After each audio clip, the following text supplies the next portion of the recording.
All right, so first, before we get started with President Whitfield's presentation, we first want to make sure that we do a proper grounding as we always do for events, programs, and initiatives hosted by Student Diversity and Social Justice. So first and foremost, the mission statement of the Office of Student Diversity and Social Justice is that we advocate with the diverse student population to amplify and affirm students' identities through an intersectional framework to promote student success. We are a student-centered office committed to educating, empowering, and developing UNLV students as leaders to recognize and address societal injustices. Our vision is that we will provide a transformative experience to create a campus free of oppression and trauma through intentional engagement. And our values are being student-centered, advocacy, intersectionality, empowerment, trauma-informed, and community. We would also like to take this time to acknowledge the land that we are navigating on. We understand that folks are located all over due to the current circumstances of the pandemic. And at the same time, we at least want to acknowledge the land where UNLV sits. So we acknowledge that we are on the ancestral lands of the Nuwuvi Southern Paiute people. We acknowledge the indigenous people of the lands where UNLV now stands and recognize that these have always been places of teaching and learning. We wish to pay respect to their elders, past, present, and emerging, and acknowledge the important role Nuwuvi Southern Paiute people continue to play within the UNLV community. This acknowledgement and the centering of Native peoples is a start as we move forward for many years to come. We also have community agreements, which were adopted by the Black Women's Blueprint. Essentially, we are just asking you all to be mindful of your engagement throughout the remainder of this event. Stories stay, lessons go. There may not be an opportunity for people to share anything personal, but even if there is, we ask folks to honor those stories and to not leave this space going out telling everyone's business and stuff like that, but being mindful of the lesson that you learn from those stories. Be mindful of the space that you are taking up in this space, but then also be mindful of how you are potentially just listening, processing, reflecting, et cetera, et cetera. Don't hesitate to ask questions, which can be put into the chat box. Be mindful of people's pronouns when they do disclose that information, and make sure that if there's anything regarding the content of this presentation that you may not be comfortable with or may question or may not even agree with, lean into that discomfort, and at the same time, make sure that you are taking care of your energy and taking care of yourself at the same time. So before we get into the actual presentation, I just realized that I failed to introduce myself, so I apologize. My name is Dr. Kevin Wright. I use he, him, his pronouns. I serve as the Assistant Director for Student Diversity in the Office of Student Diversity and Social Justice. Welcome to today's program in Living Color, Stress and Coping in African Americans. So President Keith E. Whitfield is a seasoned university administrator and prolific scholar in the fields of psychology, health, and aging. He became UNLV's 11th president on August 24th, 2020. Whitfield previously served as provost, senior vice president of academic affairs, and professor of psychology at Wayne State University in Michigan. There, he was responsible for faculty hiring, promotion and tenure, and budget and policies for faculty and staff. He also oversaw student affairs, including student success, curriculum, and housing. Under his leadership, the university achieved remarkable gains in its graduation rate, increased overall enrollment, launched an innovation and entrepreneurship hub, and strengthened multiple business and philanthropic relationships. Folks, I now present to you all President Keith Whitfield. Well, thank you very much, Dr. Wright. And let me take this opportunity to start by sharing my screen. And let's see, there we go. All right, well, Kevin, I believe I'm your first speaker for Black History Month. Correct. Wow. I guess being president has its benefits. So that's one of them. And I'm just so honored to be here and be able to share with you all some thoughts, some thinking, some really from an academic perspective, but as well, it plays into what happens in real life. And And that is that stress is a major part of our lives. I mean, no one really has to say anything, given the times in which we live in COVID, that stress is a time. But I put the In Living Color in there. You all may not remember the show that was on, most of y'all weren't even born yet, but there was a show called In Living Color. And it really tried to kind of celebrate diversity, but poke fun at virtually everything. But the idea of In Living Color is that people of color experience particular kinds of stressors, use different kinds of coping mechanisms to be able to deal with that stress.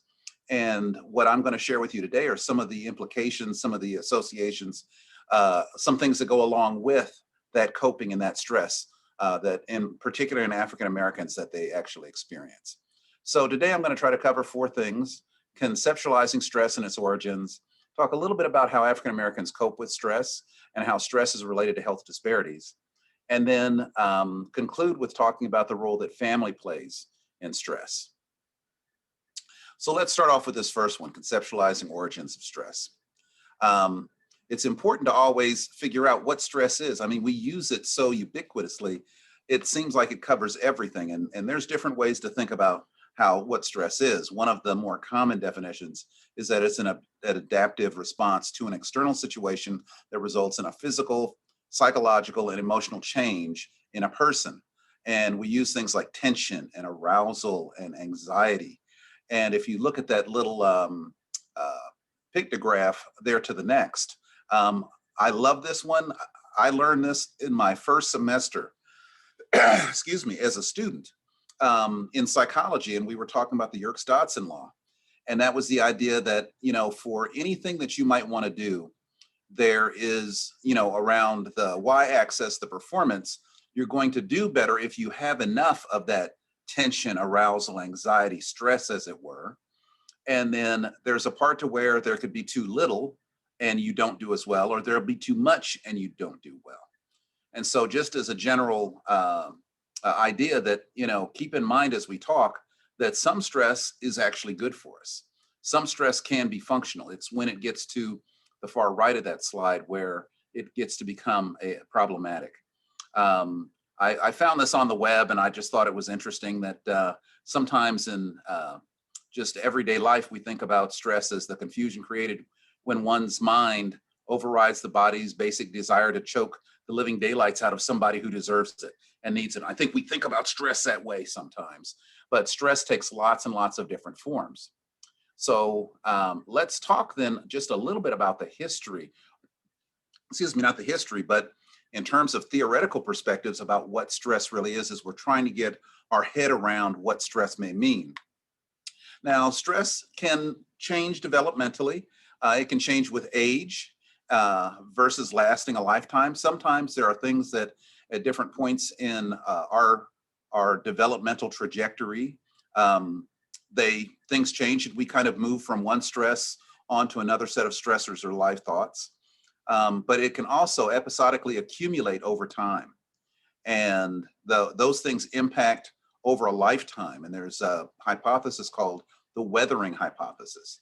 And that is the idea of accumulated stressful incidents actually have a bigger and bigger impact, of a larger and larger deleterious impact on our health, on our mental health as time goes on.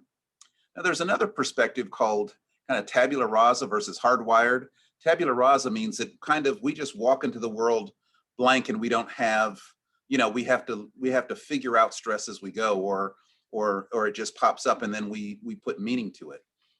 The other perspective is the idea that it's hardwired, that in some ways that we come into the world ready to react to stressors.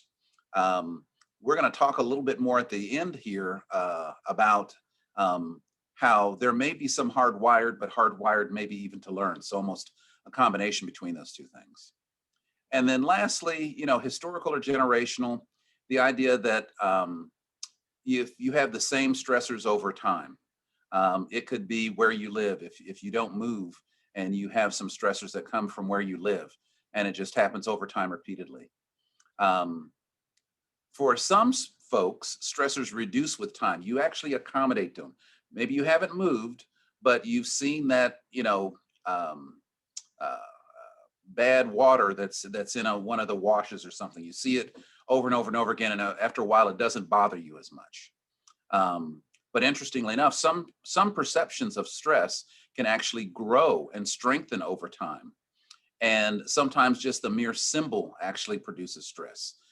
So we have to be mindful that there's just different stressors and different ways for different people of how stress actually plays out. Now let's talk about, these are just three primary sources of stress. It's just to take one swat at thinking about stress, and particularly for a couple of these are particularly salient as we think about African Americans. That first one being discrimination. And if you look at my little picture over here, this is a picture of a desegregated classroom from back in like the 1950s. And, you know, as you can imagine, if you were, you know, pushed aside and acted like you didn't belong and separated out from all the other people, that's a stressful environment. And, you know, it's interesting. Discrimination is an interesting concept because it can be real or it can be perceived. And that's a very fine line sometimes to be able to say what is real and what may just be being perceived. But the dismissal of it just being perceived is usually always forgetting the kinds of institutional and structural racism that tends to exist in our society. It can impact self-evaluation about whether you belong. Think about this gentleman. He may not feel like he necessarily belongs in that situation. And this a lot of times comes from a lack of fit with your surroundings, and it's definitely impacted by socioeconomic status. Socioeconomic status has a lot of different sources of stress. For example, food deserts, where you have limited opportunities for food. This is when you think about your neighborhood and it doesn't have a grocery store, or it doesn't have a grocery store that carries fresh fruits and vegetables. That actually is a kind of form of stress. Poverty creates stress. The lack of employment opportunities, of crime, there may be lots of things that go on as we think about areas that are considered areas of poverty. And they also have limited environmental opportunities. Now, an interesting one that I'm sure is being challenged in these times of COVID is the idea of family as a source of stress. Now, you can have strong roles can take their toll. You know, lots of us live in families where we have that powerful other. It's a mother, it's a grandmother, it's a father, it's a brother, it's a sister. And sometimes when those people are stressed, you can assume and take on the stress that person actually has about situations or circumstances, or even their stress may influence you to feel stressed because you are being influenced by their strong role that they have. There's also strong interdependence with limited resources. This is one of the hypotheses that's going along, and I really want to see much more information and data on it. But it's the idea that why are minority and marginalized communities being so affected by COVID? And part of it is that in some circumstances, there's an independence of resources, that those may be people where you have multiple generations living within one household. So if one person is introduced to COVID, they may bring it back and introduce it to more people, so that amongst people who are marginalized, you may see more of it. It's just not completely clear as to why that is, but it's likely that given its proximity that drives COVID, and we know people with limited resources often have those kinds of living circumstances. This is one hypothesis that's out there about why marginalized communities are being more affected by COVID than others. So in terms of our second objective, assessing how African Americans actually cope with stress, I didn't want to be too, I don't know, psychological or measurement assessed, but there's different ways to think about it. Like in terms of anger from the stress that you feel, we can repress it or we can express it. And there are actually implications to both of them. I think sometimes we feel like, well, if we repress it, we're handling anger and that's good.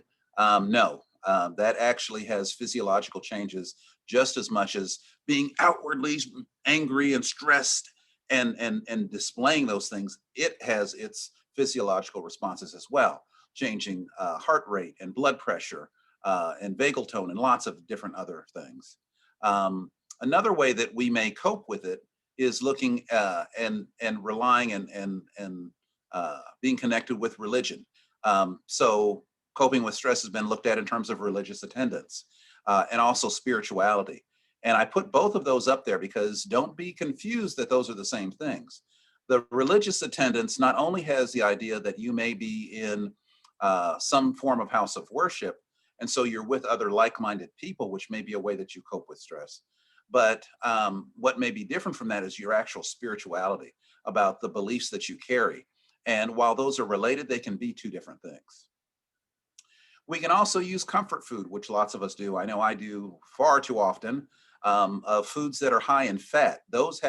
That fat actually has a physiological response that provides us some sense of stress reduction. Sometimes people also use substance abuse, such as alcohol or other substances to be able to deal and cope with stress. And then lastly, there's a form of coping with stress called active coping. That means that what we do is we do something. We say, well, if something's going to get done, I'm going to do it. I'm going to be the one responsible for doing it. So I'm actively going to do something to try to reduce or deal with a problematic situation. In the literature on stress, there is this concept called John Henry Ism. Now, if we were in the room all together, I would ask, how many people know who John Henry is? And I am not going to treat you with this, but there's actually even a song that goes along with John Henryism, with John Henry, the man and the folk tale. But I'll give you the brief story about this. And actually, there is a Disney video that's on John Henry it's fun to watch. But the folktale was that, John Henry was this, really big black man who, swung this hammer, and he was helping to build railroads. And so, where others might hit that spike, 4 or 5 times, John Henry was so masterful, he could hit it with one fell swoop and knock the spike into the ground. Well, these two gentlemen decided, one was coming from the perspective of technology and thinking that I can get a steam engine that can perform any man that you have. And then this gentleman that had hired John Henry said, look, nobody can beat John Henry. So they pitted them against each other, John Henry, the man, against the machine. And they went to down and started trying to knock spikes into the ground to lay railroad tracks. And as the story goes, the machine kind of got ahead of John Henry, but he, worked really hard. He fought, and struggled with that challenge, and he was able to actually beat the machine. But at the end, his heart exploded. So it's the idea that even with something like active coping, it may be something that deals with the situation that we might be faced at the moment, but it can have physiological and health implications as well. So let's move on and talk a little bit about health. How is stress related to health disparities, the differences that we see in health across different populations? Healthy People 2020 defines a health disparity as a particular type of health difference that's closely linked with social, economic, and environmental disadvantages as you look between two different groups. Now, I think we are in a time of social justice, and I think people think that it's enough to look at these differences, these inequalities, and say that we should work for them to be better. But there's even more than just an ethical argument or a moral argument for why we need to eliminate health disparities. Those include that as we look at the economy, it loses about $309 billion a year due to direct and indirect costs of some of these health disparities. It also limits our ability to improve the health for everyone. And about 30% of direct medical costs for Blacks, Hispanics, and Asian Americans are excess costs due to health disparities. And so then when you put that together with the idea that I think that those numbers are going to hold, but by 2020, over half the population will be people of color. There is an ethical and moral piece. It's also an economic imperative that we deal with and try to reduce health disparities. Now, health disparities, as we look at African Americans, and quite often, and I have written that this is not always necessarily the way to be looking at group differences. We compare whites to blacks, and as we do, there's a list of different things that are differences. This actually doesn't encompass all of them, but these are the big ones of hypertension, diabetes, obesity, fatal stroke, heart disease death, end-stage kidney disease, and some forms of cancer. Even as we look at life expectancy, there's about a 5, almost a 6-year difference, 6+ year difference between African Americans and whites in terms of life expectancy. And so, you know, the real measure of someone's health, which is whether you're alive or dead, there's still a big disadvantage. Now, one of the things that I find interesting, and actually I'm going to tie it to something here later in my presentation, is the idea that as you look at life expectancy differentials across the lifespan, once you get to about 80, you know, this is a difference that, you know, that whites are actually advantaged more than blacks of. This is only to 40. You have to carry it out to get to that 6-year difference that I just mentioned. But when you get to 80 years of age, it's almost equal, that the expectancy of African Americans is the same as it is for whites. And then when we go into the 90-year age category, we actually see a black advantage. And now, to me, that's fascinating. If we wanted to know how people were living well, living healthy, doing what's right, it's to study these folks. So we'll come back and talk about that in just a moment. But here's another example of differences in health. Forgive me for this is a little bit old, but I have not gotten the update, but it's likely that it's virtually the same. You see, I think it's a 7 or 8 point difference, 9, 10 point difference as you look at black and white men and black and white women, that you find a difference. And even though over time, and this is trends in blood pressure, even though, and this is systolic blood pressure, average systolic blood pressure, and even as you see that it's going down, that it stays that there are disadvantages for African Americans as you compare them to whites. Now, blood pressure is a really good measure of thinking about health. It's a good single indicator to look at one dimension of health. And we've done that in some of the work that people that have worked with my team, and particularly with one of my studies. The one I'm going to share with you today is just a tiny bit of data from what I call the Baltimore study of Black aging. And just in case you wanted to know, this is Cecil the Crab. He's our little mascot. So a colleague of mine, Ben Maston, and his student actually took a look at vascular risk factors. And so if you think about it, you've got blood pressure and it's pushing through your veins and arteries. and that is actually, in some ways, when it's high, is damaging your vasculature. So we can look at different risk factors that actually relate with those changes in vasculature, such as diabetes, cardiovascular disease, high blood pressure, history of heart attack, angina, circular problems. These are all, and risk of stroke or history of stroke. These are all vascular risk factors. And as we took a look at the African Americans in my study, and we looked at them over time, that what we saw is that, you know, when you took a look at somebody where they were at in terms of how many of those vascular risk factors they had at the start, and then looked at them 3 years later, they had an increased probability of having depression. So here is a health problem that we know has a difference as we look between blacks and whites that actually impacts depression, even after we control for age or what depression might have been where you started from. There was actually more depression over time if you carried more of these risk factors. We can also say that it's a path analysis. It's a way that we take a look and see that vascular risks actually increases in depression and decreases processing speed. Processing speed is how fast our mind can actually think about things and work out problems.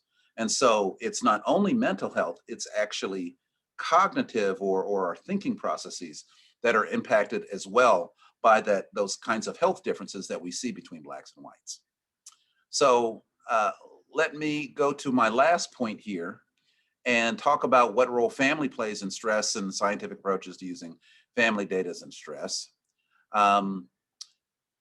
I was blessed to be able to go to, it's called the Institute for Behavioral Genetics at the University of Colorado Boulder, and did a postdoc where I was just learning about some of the statistical approaches and even some of the research approaches of how you would look at why people are different from one another. Why is somebody's blood pressure higher than someone else's? What are all the factors that go into it? And one of the approaches is to be able to use family data. And you can use it in different sorts of ways. You can use it as a sibling study, as these two, or you could use it as a twin study. And these two are from one of my studies, a twin study, the Carolina African American Twin State of Aging. And these are my two oldest pair of twins. They're 89 years of age. Fascinating. They only had ever lived about 5 miles from one another. They have since passed away. But they were absolutely fascinating women. And then this picture should look familiar. You're probably trying to figure out who they are. That is my mother. And this one's me, my sister, my older brother, and then my younger brother. And so we can also look at kind of parent offspring, of comparing parents to their children and seeing the similarities and differences that they have. And we can do that in these structured ways. But part of what goes on is the idea of looking at the things that we come into this world that are genetics that we inherit from our parents, and then the kinds of things that are in the environment where we live. And the genetics piece, I don't want to go into too much of this, but it's the idea that, you know, DNA transcribes to RNA, which makes proteins, which makes neurotransmitters, which contributes to the behavior that we have. But it's also the environment that contributes to the behavior we have. And using family data, what we can do is to decompose what parts are what by comparing different types of families. So I showed you those twins, those older twins that I have in my study, and that's from the study called the Carolina African American Twin Study of Aging. It's the largest study of adult African American twins in the world. And we took a look at perceived stress and coping, two measures that we had. And it's so funny. I think in some ways the average person would say, well, that makes perfect sense. But it's something that had never been shared before, is the idea that these are proportions of genetic influences and environmental influences. So 28% of what makes people different from one another seems to come from genetic influences, and 72% coming from the environment. The same thing with coping, a little bit higher, but coping still being very influenced by the environment that we live in, the environment that we take some of those skills and actually apply them to our living or to real world. Now, as you all know, I'm your president, but I am still an active researcher. And I will argue that it's my last big study that I will do. It's actually still ongoing. I wanted to take a look at families and think about how stress is transmitted, because one of the things that you'll see is that stress, and particularly the health that goes along with it, as we look about, even going back to like the 1950s, what we see is that while there have been some changes, like looking at blood pressure, we still find this differential. But over time, you would think that, you know, maybe health science would have gotten so much better that it would have improved health for people, and that we would see them go away, that we would see them shrink, but they haven't. So I had this idea that, you know, part of it is that it's because of the stress component, and that we're learning it. And that, yes, some of it comes from genetic influences, like I just showed you, and it creates stress. But things like financial strain in the occupations we have, the neighborhoods we live in, and racism are all contributing to that. But that in some ways is being transmitted from one generation to the next generation. And while all of those things are still going in there, some of that translation, some of that inheritance or shared experience within families is being transmitted across generations. And so I wanted to take a close look at that. And so the current study that we have going on right now is called the Study of Longevity and Stress in African Americans. And the goal of this project is to look particularly at stress and coping and health status and genes that contribute to longevity. As you saw that picture earlier, where when African Americans get to 90, actually, they have a greater life expectancy than whites. So there's something about that lived experience for people that live long lives that, yeah, it could be you got good genes, but it could be the things that we're doing, the perspectives that we take, the environments that we live in.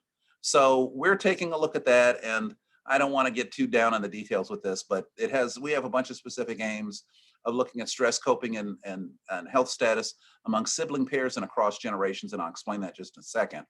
But seeing if genes and or environment are playing a role in how stress and longevity end up playing out within families and across families.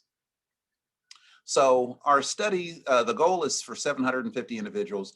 I think we're at 647 or something like that now. Hopefully this year we will complete our data collection. And it's an interesting kind of study in that we have two different types of families, short-lived families and long-lived families. Short-lived families are families where the parent has passed away from a chronic disease. And in long-lived families, they're ones where the parents, at least one, is still alive. But within the child generation, we look at siblings, whether they be in short-lived or long-lived. So we've got these different combinations that we can do, different types of analyses that we can do. And we do those analyses, I'll talk about it in just a second here, across lots of different measures of stress, different measures of coping, how anger is expressed, whether people have purpose in their life, whether they're doing religious coping, or whether they're showing resilience in other measures, in other ways. So interestingly enough, with the design that we have, it allows us to be able to look at just an effect of siblings. Is it just that you were in a family and so siblings are more alike than anybody else that you compare, so we can compare sibling 1 to sibling 2, and remember we have sibling 1 here and sibling 2. Or we can look at a familial effect. We can look at the long-lived family sibling pairs versus the short-lived family sibling pairs. And then even a third comparison is looking across generations. Is that transmittal that I was suggesting may exist? So we can look at the parents of those long-lived children or those long-lived families and look and see how they compare to the siblings in those long-lived families. It's interesting, while the study's not completed, I was just too anxious and we wanted to do some interesting preliminary analyses. And one interesting, I think it's obvious, but it's actually never been shown before, of that when we looked at high levels of perceived stress, it predicted individual people's reduction in their perception of longevity. So we can talk about health having that impact related to stress. That stress does change our actual biology, our physiology. But stress can even change the way we perceive our health and how long we're going to live. Now, the question may be, as it comes in time, does stress then truly predict how long we actually live? And does it do it better than our perception of how long we think we'll live? Is it so powerful that that's the overarching piece that plays out in terms of how long we actually live and how we can live successfully? We're going to be taking a look at that, and I can't wait for our data to be collected and done. So I want to make sure that we have more than enough time to have some conversation about some of these things, but I wanted to give you a couple of takeaway points. One is that health disparities caused by stress are expensive. And they're expensive not just in terms of dollars, they're expensive in terms of kind of who we are and I think what we mean as a people. Stress has physical and mental health manifestations. I showed that with some of our study data from our study of the Baltimore study of Black aging. It is clear that genes and environment play a role in stress and how we experience it. And the impact of stress is also a family affair, that there is some connection. You know, there is a component that's a genetic component. You can think about that as family, but we're looking at the similarities and differences between siblings. And so we're looking at that issue within families, and you do see that it does have some impact. We also see that stress impacts the way that we see ourselves. That last point about how long we think we're going to live. So stress plays a very important role in both our health and our mental health and how we see the world. So I think I'd leave with you with the point of saying, you know, creating a more equitable society is good for our health and it's good for the soul of our nation, of who we are as a people, and that everyone get to live a good, healthy life. That stress is an important piece of it, but it comes oftentimes in the inequalities that exist in terms of poverty and discrimination and the way that we treat each other. So my hope is always that our work will be able to contribute to that dialogue and the reasoning behind why it is so important for us to create an equitable society for us. So I think what I'll do is stop there, and in our great format that we have here, Dr. Wright, I don't know whether we have a procedure for being able to raise hands or do whatever, but I'd be happy to take questions. Thank you all very much. Thank you, President Whitfield, so much for that presentation. Really appreciate it. Definitely love the knowledge that you shared with us.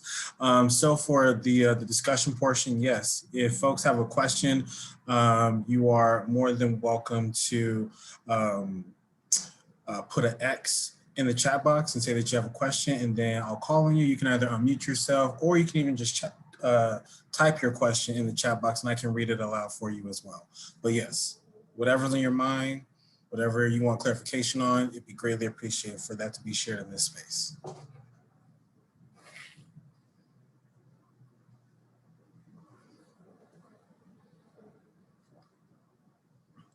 All right, we have a question from Dr. Benita Wolf.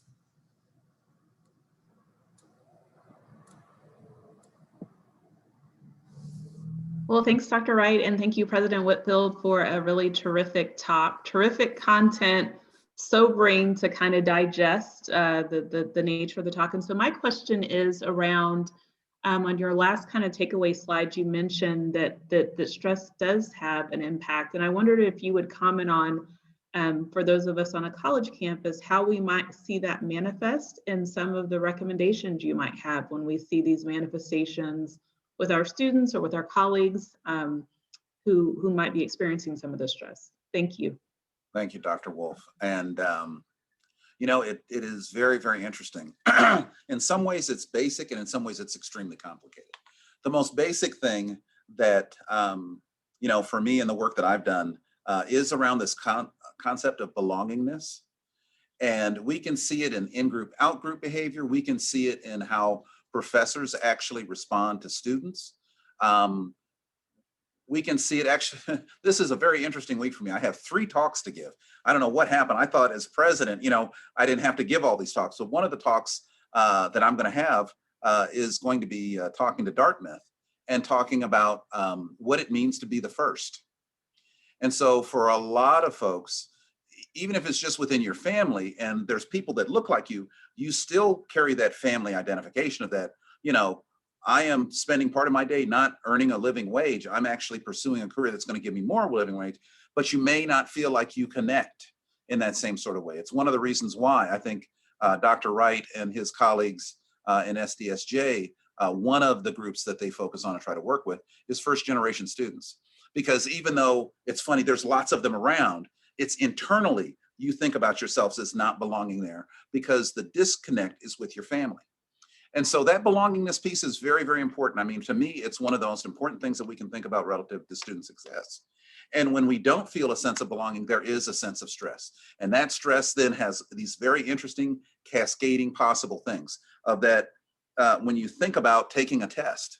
So I showed you the Yerkes-Dodson model where there's an optimal amount of stress. Well, so you need to have some stress because you've learned it, but you're going to be tested on it. But then comes some of those other insidious stresses that happen for some people.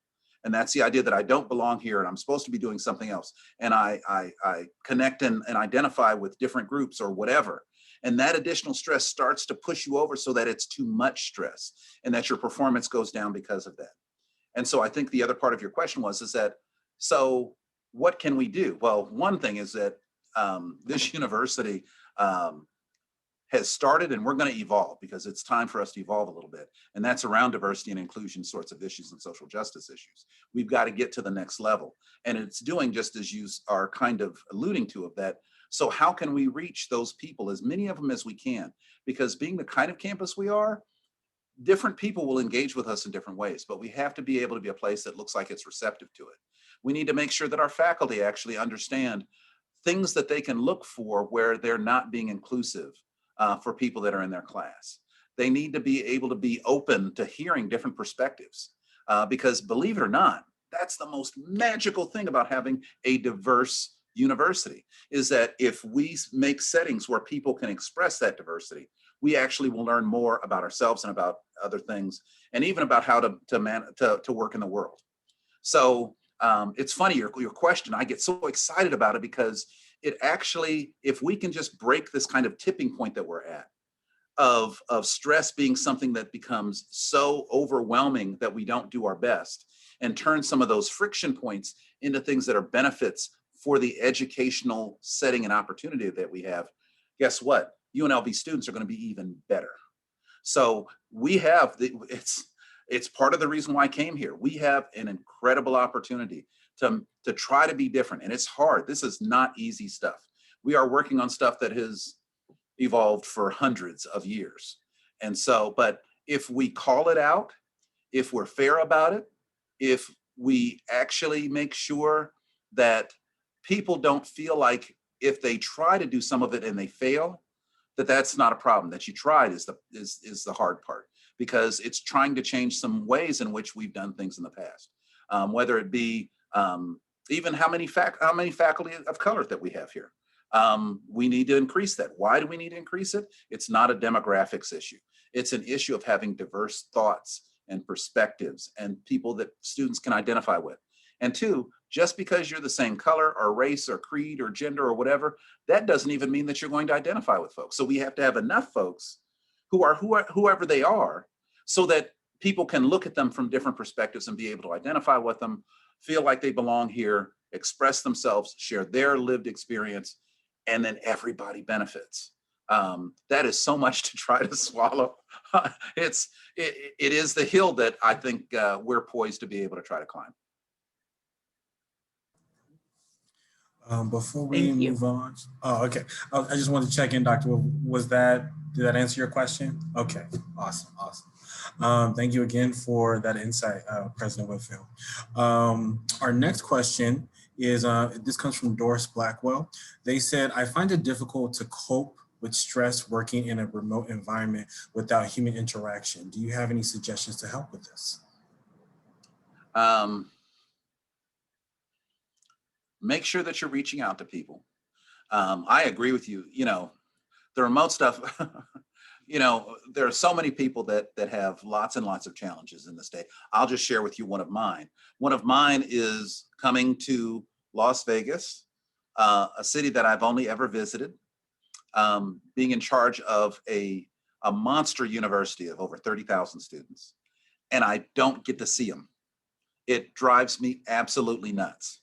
And so mine's not the same, but I understand the feeling of the isolation from this bigger community that we have become a part of. And part of that is that do reach out to folks. I know through SDSJ, actually, there's lots of different ways in which they are a vehicle to be able to connect with people who are like-minded people. And what the challenge always is trying to find those like-minded people that would make that time that you have to be able to connect useful and helpful. But there's other things to do as well that sometimes don't necessarily mean connecting with someone else. There was some work that was done here recently trying to help people learn how to teach others mindfulness. And mindfulness is the idea about being in the moment.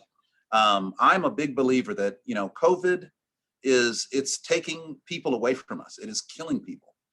And it's one of those things that I don't take lightly, but I want to try to figure out how can we take and capitalize on this? How can we pivot and make our lives better and make other people's lives better?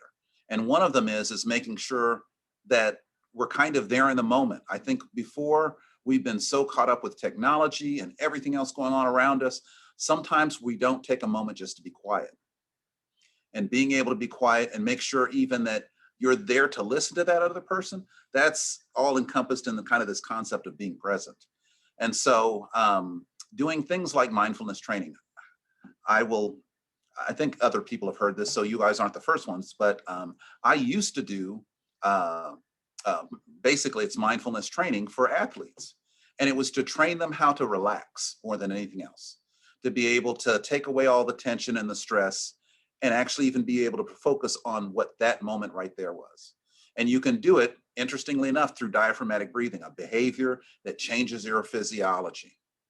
And so I would encourage you to do that. There's some really cool apps on the phones now that teach you how to do kind of relaxation and deep breathing techniques. That can reduce your stress because you're forcing your body to relax. And you're even changing your mindset about how you're thinking about the world and what's going on. That's important, I think, because I do believe that there's going to be a day when COVID, let's say it's under control, because it's probably not going to go away. It's going to be like the flu. If the flu could be killed, it would have been killed off a long time ago. It's not going to be. It's going to be one of those things we're with. So we have to figure out how to manage it. So I think using some of our wonderful offices that we have that interconnect students, I'll bet virtually, and also taking some time maybe to have that presence and quiet moment and being calm. These are times when you might be able to do it now where you couldn't do it before. So hopefully there'll be opportunities to actually help get better. So I really do hope that you reach out to people and stay connected.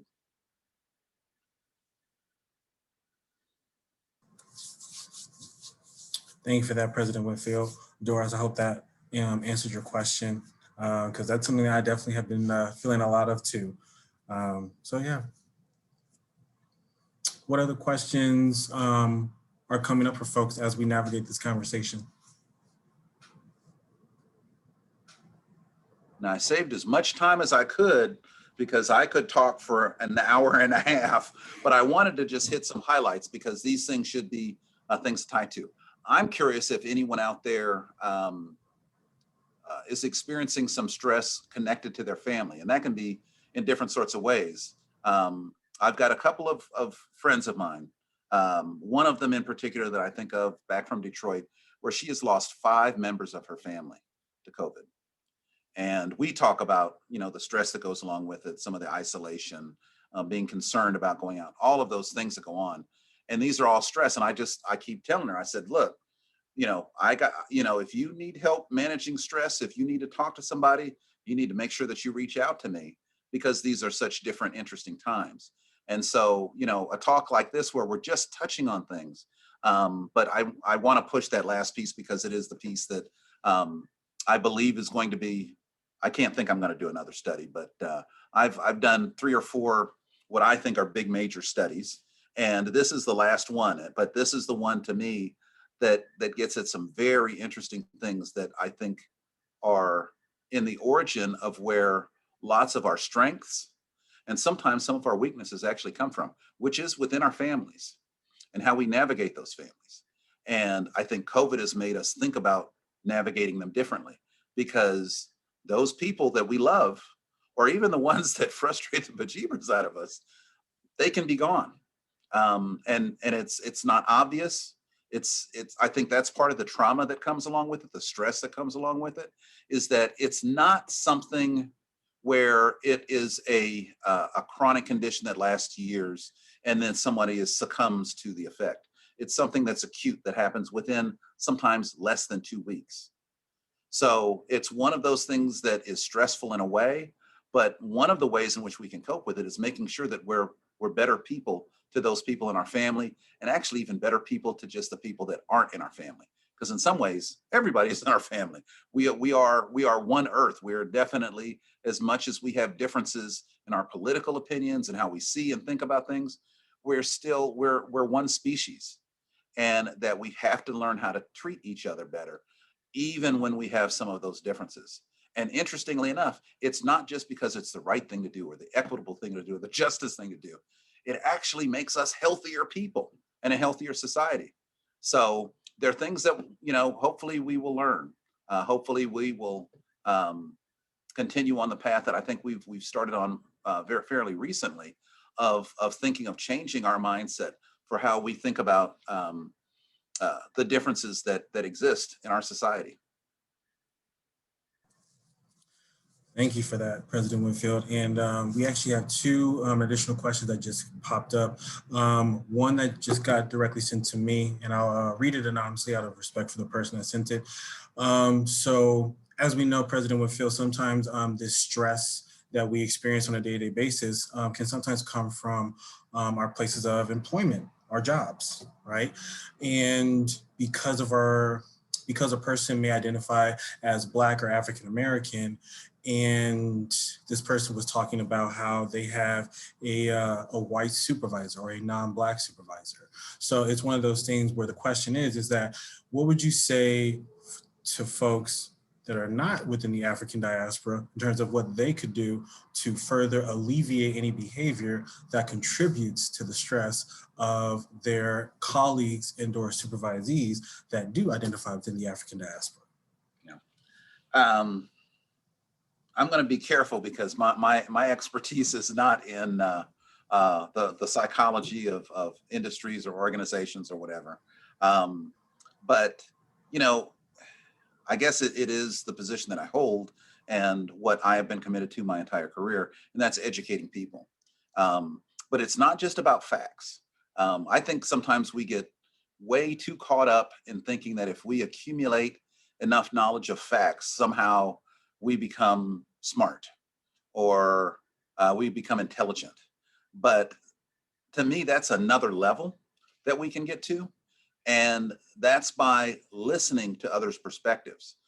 As we know very well about the history in our country, our history is told by usually the people who are in control of it, not necessarily the people who experienced it. And so it's very important for us to actually hear other people's perspectives and to hear those things. And even as we're in the workplace, I mean, I have to do it with my cabinet constantly. I'm really always trying to say, this is a space where you should feel like if you don't agree with me, you go ahead and don't agree with me, but we're always going to be civil to one another. You know, don't pick on the president. You might, might hurt his feelings. But is the idea that we have an environment where we can actually express ourselves. And maybe that is for that supervisor, regardless of what their race or color is, of that in any working situation, the idea that your people feel a certain sense of control. You're still going to be working for somebody. I work for people, but you have to have a certain sense of control. And that feeling of control reduces stress. We didn't get the chance to talk about that today. There's a little bit of John Henry Ism in that as well, which is the idea that in some ways, people who are high on John Henry Ism tend to think that they have control and influence and can change things. So they feel like they actually have some control of the situation. The problem that really comes up with John Henry Ism is that if you are really high on that, you want a lot of control or whatever, and you don't have the resources to be able to do it, and you don't have kind of the political or emotional clout, then it becomes frustrating and it's even worse on you, that rather than being better, that you're a high active coper, but it's actually causing more stress. So, having those are hard conversations. And, it just depends on the person of how you can approach them to say how much better things would be if you understood my perspective. That's hopefully people like in management. I think at this university, one of the things I believe that you have heard from me is that we're going to work with people and try to do, we're calling it accountability, but it's more like really just good management. It's the idea that you're hearing people, and that too, if people, the leaders are wrong, that we call them out for being wrong, and that there's an approach and a vehicle to be able to do that, and that they're actually responsible for having environments where people feel like they can be able to talk. Those are what are good leaders in higher ed. And so we'll be working on that. It's not an easy thing to do. Depending on who you are and maybe even how old you are or the lived experience you've had, it may be hard to get you to understand that this is so important, but we're going to show examples of how powerful it can be. And most people want to do well. And so hopefully in those situations, people can see, oh, if I actually, I'm a white male and I've never been around Asian people of Asian descent in terms of females. And so, but if I open up an opportunity to talk to them and make sure that their voice is heard when we're talking about things, I can learn something from it. And that makes me a better person, a better leader, a deeper thinker, and more understanding. And I can tell you again, that's a goal, and it's a hard goal to achieve, but it's a goal that fits in with, I think, the diversity and inclusion work that we've been doing at this university for a long time. All right, thank you, President Whitfield. The person that submitted that question really appreciates your response to it. The next question comes from Dr. Sarah Hunt. They said, thank you, President Whitfield, for sharing your research.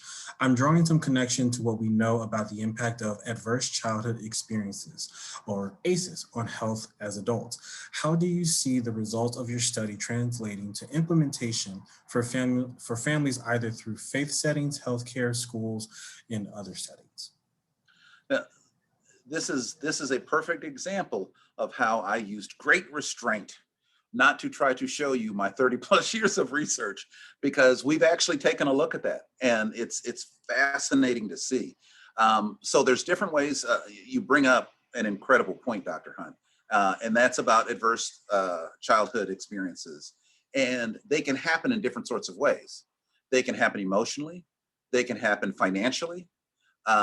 There's lots of different ways that they happen. One of the ways in which we've studied is in terms of childhood financial burden. And it's basically, how well was your family doing when you were a child? Did you, I'm trying to think of the questions that are in this measure that we use. One of them is that, did you have a more than a year period of time where, one of your parents was working someplace else? Or did you have to live for an extended period of time with family? Or was there a time when you weren't, I think it was where it's basically precariously housed, where you live in your car or something like that. So we can look at childhood exposures to kind of financial trauma. And we also then do it in adulthood. And what you find is that, and I'm a gerontologist, as you saw, a lot of those things are examples that come from folks like my twins who are 89 years of age. I study later life primarily, but it's interesting to see when you look at some of those childhood traumas, they still have an impact on later life. So it's very important to kind of understand and know that. Now, so why is that important, and what does that contribute, and how can that be shared with either the faith community or in healthcare settings or in schools? It's part of some of the social justice work that I think people are doing. This is just, I don't think that it's a primary driver, even understood that this is a good reason for doing what we're doing, but it is a good reason for doing what we're doing. You hit on such different things. Boy, we could have a long conversation. And that's even about how faith settings are changing, because they have their own economic challenges that are going on. They're having challenges in terms of what that family that may be a part of a faith setting, actually what they're evolving and changing with. And, it's not even uniform what those faith settings are doing, because if they're in different kind of settings where maybe one's in an area of high poverty, one's in an area of high economic growth and benefit, they're working with families differently. There's different challenges in which they address. But I think if I had the ear of people in the healthcare and all of those things, I would love for them to read my article and then come away with saying, it's important for us to think about the things that happen. I'm a lifespan developmental psychologist, and so of course I think from cradle to grave, from that whole piece, not just one time. It's not just when we graduate from college. It's not just because everybody doesn't graduate at 22 or whatever it is. It's not just when we go on to Social Security, which everybody doesn't go on Social Security at the same time. Could be, we try at 59 or 62 or 67. There's different times and there's different issues that go along with it. But it's just to be able to understand that these things that happen early on will have a lifelong impact. Now, I say that, and I want to be careful too, because what I hear constantly about COVID and the remote learning that our children are doing is that it's a completely lost year. It's not a completely lost year. It's not. Now, if we took these 16 items and said, in a normal year, this is what children learn, and then we go to this year and say, this is how much children are learning, using those same metrics, we might see a reduction. But children are learning other things as well. Now, some of those things are positive and some of those things are actually struggles. One of the things we are seeing is an increase in the number of suicides, and that is terribly, terribly frightening. But we're also seeing children blossom. I hope you get a chance to see, because I've seen these opportunities where children are actually coming out of their shells because they're not in that same physical space where, for whatever reason, they may not have felt like they belong, but they're in this different kind of setting and they're showing what they know. Maybe they know how to do a Zoom call better than their teachers do. And so we can't think about it as a sum loss. There are some opportunities where children are actually growing and benefiting. I believe that by the time we get back, which right now we are working very hard to be able to bring back the K through 12 space, that it's not going to be so long that when those kids are my age, that all of a sudden there's this great hole that exists for them. I think about it, and I guess it's a life experience that I will share with you. Not very many people know this. When I was in 8th grade, I was in Montgomery, Alabama. And this is nothing against anybody from Alabama, and particularly Montgomery, Alabama. But when I was there, when I was at that age, that state spent more money on roads than they did on education. And I went from a very good school in Colorado to a very bad school system in Montgomery, Alabama. And I never had to take a book home. I had nearly straight A's. And some people could say that that was a lost year then. It wasn't a lost year. I learned different things. And I don't even know if I caught up, because it's hard to measure what that perfect, when you're in 9th grade or 10th grade actually is, because we all bring differences to it. The research that I shared with you, my program of research is on individual differences, because people are different. And not only are they different, but they change across their lifespan. What we have to do for the children that we're working with now, through those different organizations that you're talking about, is finding additional ways to enrich what's happening as they go through COVID and on the other side of COVID. And then it won't be a lost year. It'll be a different year. It'll be a different trajectory for a kid that was in 6th grade versus a kid that was in 3rd grade. It can be things where we can find ways to actually make ourselves stronger from something that is as devastating as COVID has been. Thank you for that, President Whitfield. And you talked about, wanting to make sure that we don't have a lost year, but also acknowledging and recognizing how much of a detriment in many ways that this pandemic has had on folks, which actually ties very smoothly to the next question from Dr. Karen Hollingsworth, which is, what thoughts do you have on managing compounded grief, such as the loss of family members to COVID? So President Whitfield, I know that you spoke a little bit about this earlier, so maybe if you could expound on that, that'd be great. As well as the compounded grief of change in economic status, as well as trauma from seeking social justice. Well, thank you for that question. One of the things that we have been talking about, trying to figure out exactly what we do, and not only at UNLV, but actually the chancellor of the NSHE system has been talking about this and thinking about this and working on mental health. And I don't know if there's a group that's meeting to talk about this, and I don't know if they've gotten to this point yet, but it is the idea of grief and loss. And it's not just grief and loss of people, but it's grief and loss of jobs, and it's grief and loss of opportunities, and grief and loss of I hate to say it, but it's important in different ways, but things that we've had. Maybe you had to get rid of that expensive car and get a cheaper car because you couldn't afford it. There's loss that is happening all around us. And the support that we can give, there are ways to be able to deal with that. There are ways to be able to process it, is critically important. And the other piece is that we've got to get, I'm sorry, those who you may be against this, I'm a big one about the vaccination.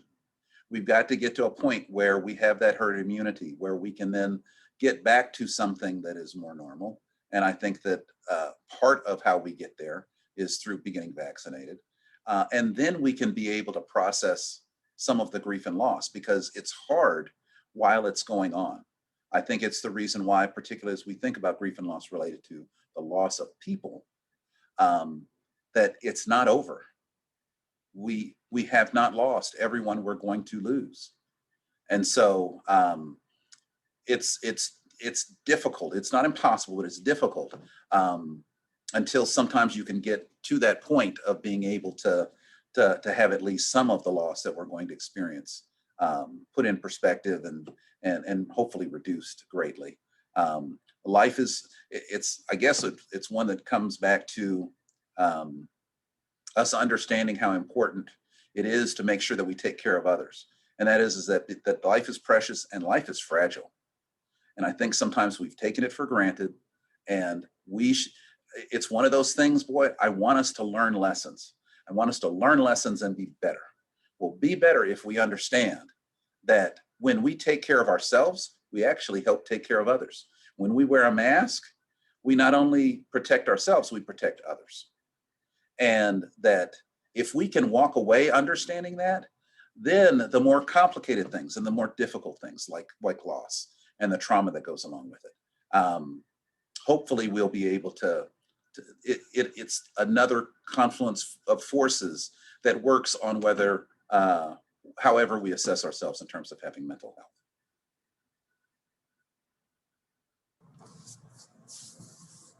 Did I answer your question? Oh, so, well, some of this was status trauma from seeking social justice. This is a much bigger, that's a much bigger question. And I hope even that Dr. Wright can jump in on this, because I think he's probably far more educated on some of these topics than I am. I also see Dr. Whitehead's on as well, and maybe she can contribute. The thing that has been so fascinating about this, when you can kind of take a step back and not be in the moment with everything going on, is the idea that, isn't it fascinating? Social justice is not something that when George Floyd got killed, all of a sudden we decided that we needed social justice. This is a long-standing struggle that has gone on for years and years and years and years and years and generations. But interestingly enough, isn't it fascinating that we have these two completely different things that are going on that are changing how we see our daily lives and the world? That the social justice movement, which has been there, I think has gotten more traction at this moment in time when we're struggling with the pandemic. And I don't know how they fit together, but my mother is in her 80s, and I found it fascinating that she said, this is someone who has been through civil rights movement. She was younger then, and seeing all the things that have gone on since then, and believes that there's more traction now than there's been in a long time. And so it's another one of those things where from tragedy comes triumph, I hope. That, again, it comes back to, we need to be able to have a little better appreciation for life. And when you start to do that, you start to appreciate the lives of others, that people are actually, they're people and they have value. And you can't think about them as being less than when you actually treat them as being equal to. And it's, I don't know, I guess when I put my big president's hat on, I think about these things in a different sort of way. But it's one of those things where I hope that we can figure out ways as educators, and those being educated, that we can think about this in a different sort of way, of thinking about why we need to struggle for justice. My pitch to you today is that it's good for everybody.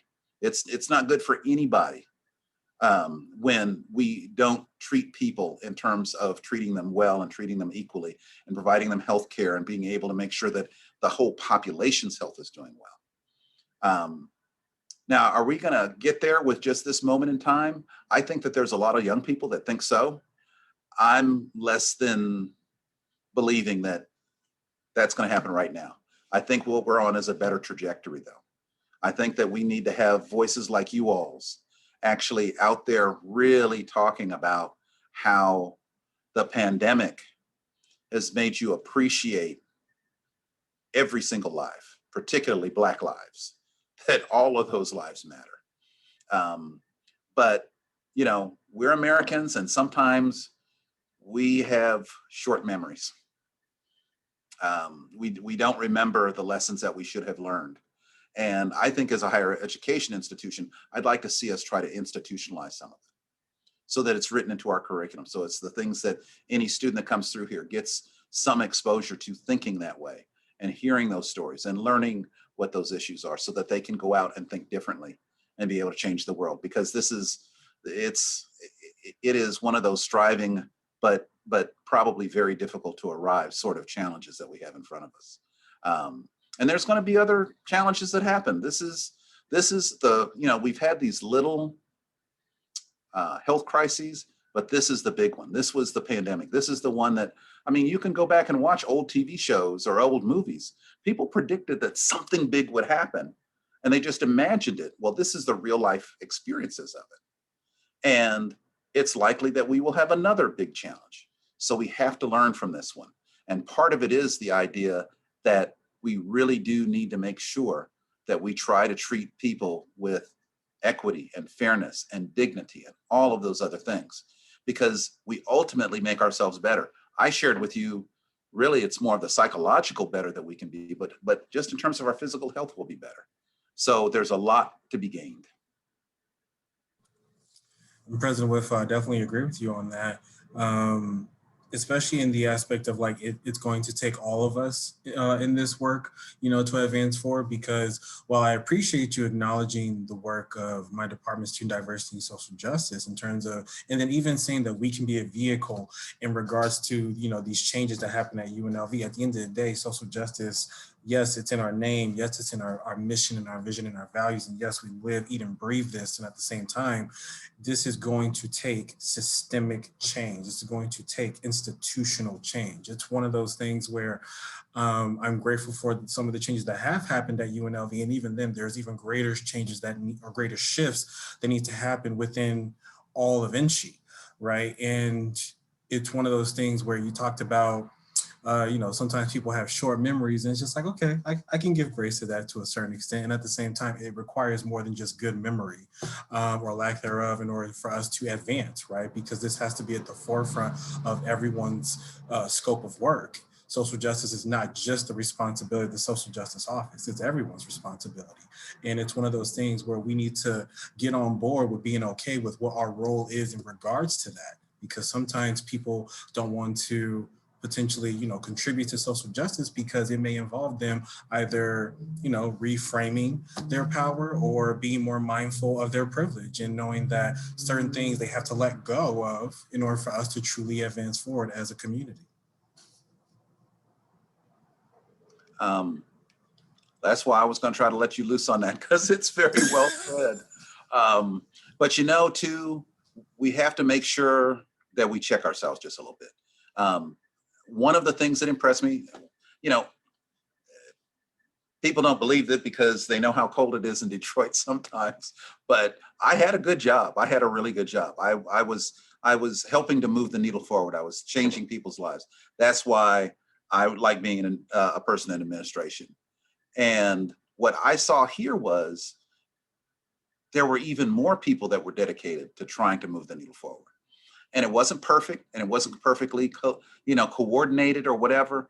But just the idea that we had an Office for Social Justice before the social justice movement that we seem to ascribe to last year, we had already had that.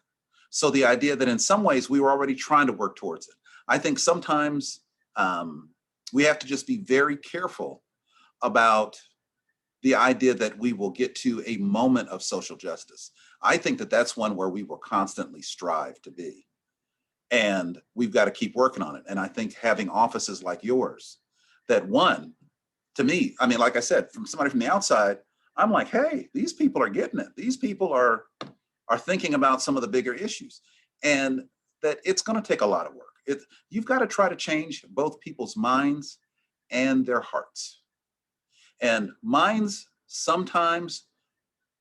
oftentimes are easier to do than hearts.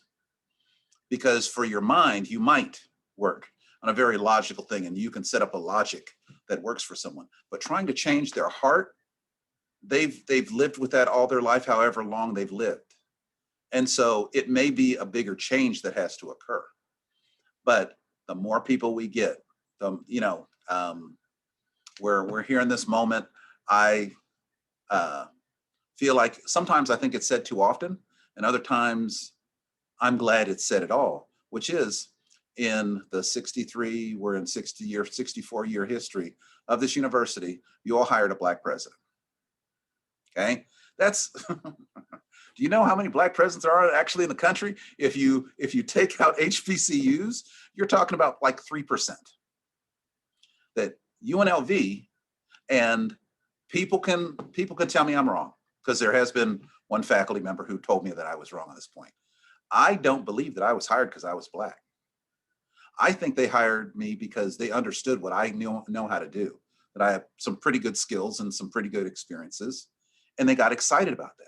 That's what I saw in their eyes. You know, if you have a certain lived experience, you can tell on certain things when you think people are just BSing you.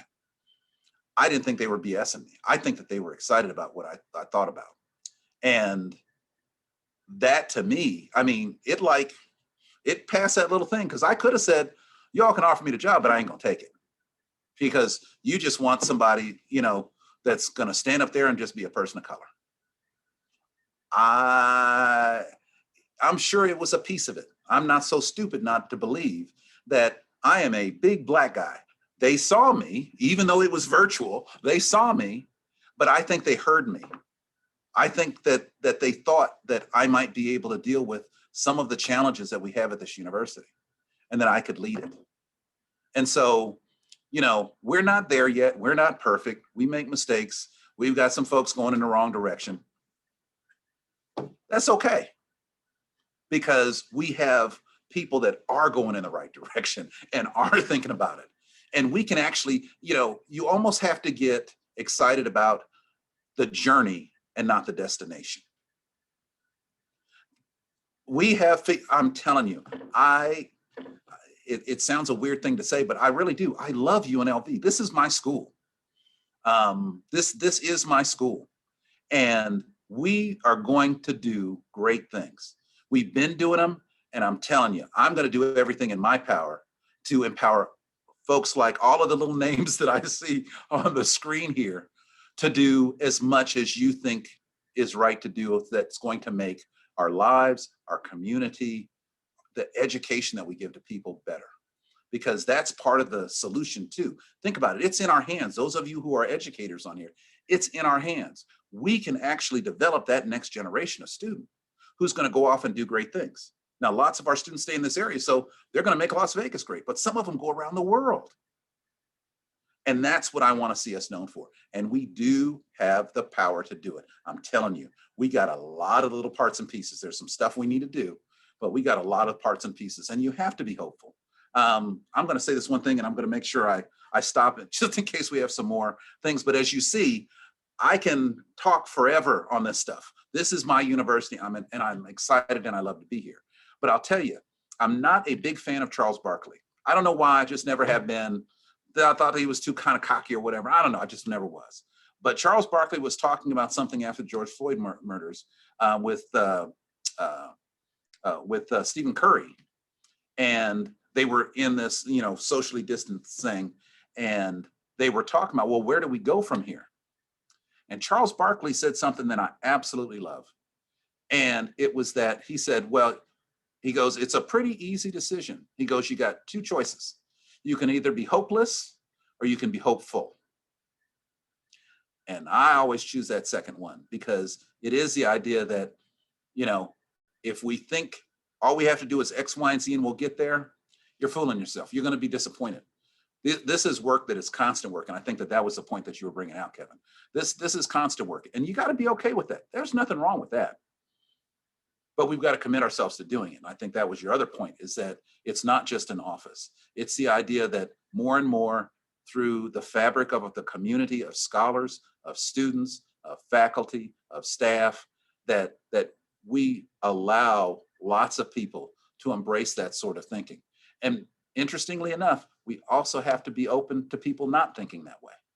They have to be able to be free to do that, because how you'll truly embrace it is if you're free to think that way or not to think that way. But when we can show the benefits of it, when we can show the pure joy that comes, the benefits that go to our students, and even for our own personal mental health, guess what? It gets a little easier to adapt and to adopt. Okay. Yeah, you definitely wasn't joking, President Whitfield. I can see you still got more to say, but it's all good. And you're right. It is about changing minds and changing hearts, right? Because, working in higher education, we know that our work is hard. We understand that it is hard work, right? And at the same time, changing minds and changing hearts, this is also heart work. You know what I mean? This is work of the heart. There's an emotional investment that gets implemented into the work that we do, especially as educators. And I know that you spoke earlier about, wanting to institutionalize certain things, especially as it related to policies, protocols, procedures, and even the curriculum, which leads me to the next question that someone submitted anonymously, which is, how do we get a school and college curriculum that actually talks about the true history of American slavery, how slaves rebelled, how they were inventors, how they built the country? I think it might help with self-esteem and overall knowledge of what really went on. Yeah, it is an interesting challenge. It's gotten so much better. You're a young fella. I can remember, actually, you can see it on my wall, and there's been one person who criticized it, and I really struggled with him, because what it is it's a picture of black cowboys and actual Buffalo soldiers. That's a piece of our history. And one of the reasons why I love it, I'm a big fan of studying and learning about the Buffalo Soldiers, was that was a piece of history when I was growing up. Never heard a thing. Never heard that African Americans fought in the Civil War. Nothing. And again, it's how we actually teach our history. Now, some of it's history, and I think what you're alluding to is some of it's our shared experience that we have as well, that we all need to kind of figure out and learn and think about. There are some things that I can think about relative to curriculum, but I think if we kind of open it up to our faculty and ask them how they think, we can have some creative, constructive curriculum that can add to that. I think the liberal arts in particular, I think the libraries are another source. There's lots of sources of where that can be integrated into the education of someone. And just making sure, I think that's why I love the libraries too, is that I think they end up being the source that if you get excited about it, you can go and pursue it and learn a little bit more about it. That yes, we use the internet and all of that, but I think our libraries are kind of at the heart of that. And for me, that was my incredible frustration that, when I found out that African Americans were part of the history of this country in so many different ways, just in terms of like the picture behind me of dealing with the West, I was frustrated. I was madly frustrated. I thought this is, I went years of just ignorance, and it was because somebody was holding that information from me. So now we've got to figure out a way to sit around and have conversations and learn about it in ways that too teach us lessons. I could jump around and say, for the Buffalo Soldiers, it was the idea of, not for myself, but for others to understand the bravery and commitment people had even when they're under oppression. So even when they were being oppressed, they were struggling for what they thought was the right thing. Some issues with what they did, but that they fought with bravery, and they fought with courage, and they fought with honor that was appreciated both by some of the whites that were their leaders as well as Native Americans. So when you can hear some of those things, I think particularly for this one segment that we could talk about, which would be Black students, there's a certain amount of pride that you can take when you understand and learn about where you come from so that you can properly put where you are today. I want to have our students even learn about our social justice movements in that way. I fear greatly that we don't always, as we've been doing these things for the last, just roughly a year related to George Floyd, I haven't heard the history wrapped as closely to it. It's been more recent history, and that's just, it seems like a long time, 10 years or longer for some of those people as we call out their names for the injustices and losing their lives, but it goes back so much longer than that. And we've got to kind of get that bigger picture and understand this is what we're trying to change, that it's not a small thing, it's a big deal, but also that there's strength and that there's courage in the lives, in the lived experiences of people if we can learn about them. So I think it's one of those things where hopefully as your president, I can find ways to try to help us within our curriculum, within opportunities that exist, to be able to just always learn in just a little bit. And this is Black History Month, and so our focus is on African Americans, but we need to learn. You started off with our appreciation and acknowledgement of Indigenous people, and that's coming up. And I think people's minds are blown. They're like, it is amazing to understand where these things are and to put them into perspective. And I think that the more we can do that and make it so that people feel comfortable understanding that wrongs have been done, they didn't do them, but they've been done. And we don't want to do them again. That then we have an educated populace. Then we have educated people because they're educated about where our history is so they can forge a better future. That's about as good a point as I can have to try to end on. I'm so appreciative that everybody took so much time to listen to your poor old president today, talk about stuff which I love, which is a lot of the opportunities to share some of my research with you all.